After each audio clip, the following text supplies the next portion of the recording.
The libs are burning the very electric vehicles they wanted to mandate about 5 minutes ago. Why? Because Elon Musk is a traitor, apparently. His efforts to clean house in the government and cut waste, fraud, and abuse through Doge have been met with fire and fury, literally. There's been a string of attacks on Tesla, the dealerships, the cars, their owners throughout the country, because to radical left-wing activists, Teslas are now fascist.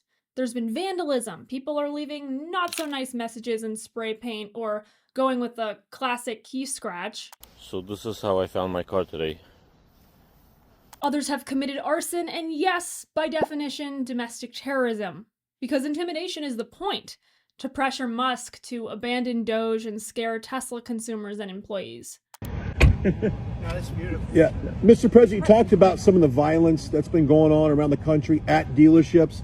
Some say they should be labeled domestic terrorists because... I will do that. I'll do it. I'm going to stop them. We catch anybody doing it because they're harming a great American company. Tesla has 56% of the American EV market share. Model X and Cybertruck owners at this point don't know if their car will be safe if they leave it parked for any extended period of time. Last week, AG Pam Bondi and the DOJ announced charges against 3 individuals responsible for Tesla terrorism that could land them up to 20 years in federal prison.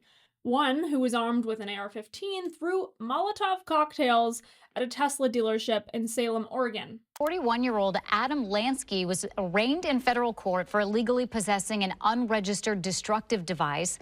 According to court documents, Salem officers responded to someone throwing Molotov cocktails at the Tesla dealership in Salem on January 20th. Tesla estimates the damage is around $500,000. The suspect damaged 7 vehicles and destroyed an 8th. In Charleston, South Carolina, 24-year-old Daniel Clark Pounder was charged after burning down 3 EV chargers using Molotovs and spray painting profane anti-Trump messages in the parking lot. In Loveland, Colorado, Justin Nelson, who goes by Lucy, was arrested for trying to light Teslas on fire. He was found with other bomb-making materials in his car. Also in Colorado, Cooper Joe Frederick hurled rocks at the Loveland dealership and Molotovs in between cars, setting fires that could seriously injure people nearby. It goes on. In Las Vegas, 5 Teslas were set on fire at a repair shop. 4 Tesla Cybertrucks in Seattle and 7 charging stations near Boston were recently set on fire. Here's what could happen to you also if you try to park your Cybertruck in New York City. Welcome to New York, where you cannot have a thing for nice.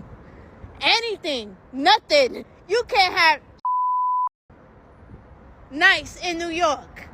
This is the definition of you can't have nice in New York. Because they will your up. Pam Bondi said after these attacks, quote, "The swarm of violent attacks on Tesla property is nothing short of domestic terrorism. The Department of Justice has already charged several perpetrators with that in mind, including in cases that involve charges with 5-year mandatory minimum sentences. We will continue investigations and impose severe consequences on those involved in these attacks, including those operating behind the scenes to coordinate and fund these crimes." Trump is also not messing around. "I look forward to watching the sick terrorist thugs get 20-year jail sentences for what they are doing to Elon Musk and Tesla. Perhaps they could serve them in the prisons of El Salvador, which have become so recently famous for such lovely conditions." Sorry, I'm working on it, guys. According to Bondi, some of the Tesla vandalism could be organized. Meanwhile, one group that calls themselves the Philly Anti-Capitalists is providing advice via a blog to vandals and domestic terrorists as they go about setting Teslas on fire. This group also took credit for the Summer of Rage back in 2020. They said, quote, "Seeing the wave of Tesla arsons has made us incredibly happy, but we are worried to see that many of these attacks have used Molotovs." Wonder where this is going. No, not because Molotovs are dangerous explosive devices that could harm people and set homes and businesses on fire. It's because Molotovs contain a lot of forensic evidence. So the Philly group provides their comrades a list of alternative methods. They're more discreet and lightweight, they don't risk leaving DNA. Then the group wishes criminals the best, quote, "Stay anonymous, get home safe, and go torch the ever-loving expletive out of every part of this miserable society." All right, so anarchists with a death wish. When the right says burn it down, they mean it figuratively, like establishing Doge to audit the federal government. When the left says burn it down, they literally mean burn it down. They mean cooking up explosives and ruining people's livelihoods. National Review editor-in-chief Rich Lowry noted that it's, quote, darkly amusing to see people for whom electric cars are necessary to saving the planet attack the most successful EV brand in the country and take out the kind of charging stations that President Biden labored so mightily and futilely to build. He's right. President Biden and his environment saviors sent $7.5 billion for charging stations across the U.S. with the hope to electrify the whole nation. I'm cutting our carbon emissions in half by 2030, creating tens of thousands of clean energy jobs like the IBEW workers building and installing 500,000 electric vehicle charging stations. I mean, you'd think the Tesla terrorists would still love Elon's EVs for saving us from climate death. You know, these fires they're starting, they're contributing carbon emissions. But alas, these are not rational people. Besides forgetting that leaving DNA on the scene of the crime could land them in federal prison, many Tesla terrorists also forgot one key feature on Musk's cars. They have cameras built into them. Identifying suspects has never been easier for cops, who can merely sit back and watch the footage play out.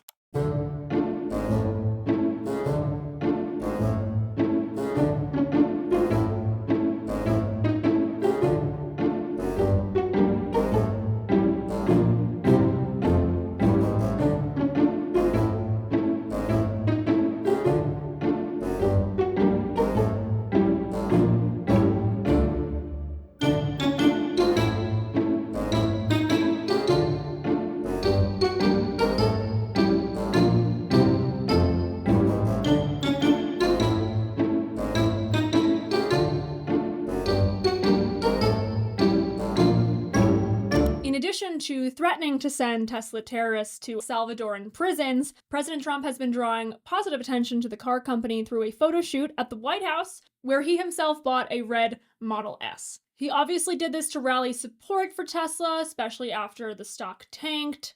Trump promised to fight for Tesla because it's an American company, and he's done the same for others in the past. He also really appreciates, I imagine, what his right-hand man is doing, the dirty work of reducing the size of government, taking all his arrows in the press as well. To be fair, the ethics of pumping up Musk's companies from the White House, all while Musk continues to be directly involved in government operations, it's kind of dicey. But I don't know, I feel like it's going to be hard to sell EVs to a conservative base that prefers good old-fashioned gas-powered trucks. What a weird political world we live in, though, that Republicans are selling EVs from the White House lawn while progressives burn them. There's been a glitch in the matrix. Democrats will have to answer to this radical leftist violence when it comes time for the next general election, and it's not looking good for those trying to move to the center, like Gavin Newsom, who just launched a podcast in the hopes of capturing the good graces of the swing voter. More on Newsom's new show here.